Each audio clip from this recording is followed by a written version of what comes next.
İstiliyi zəif olan evdəki radiatorlardan birinin içərisi yuyulur.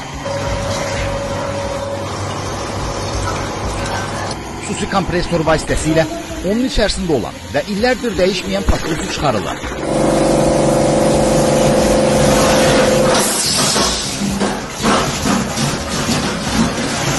Havalar soyduğundan artıq bəzi ev sahibləri evlərinin kombi sistemini və radiatorlarını bu cür təmizlədirlər. Hazırda evdə ən az istilik verən radiatorun sisteminin təmizlənməsi prosesi həyata keçirilir.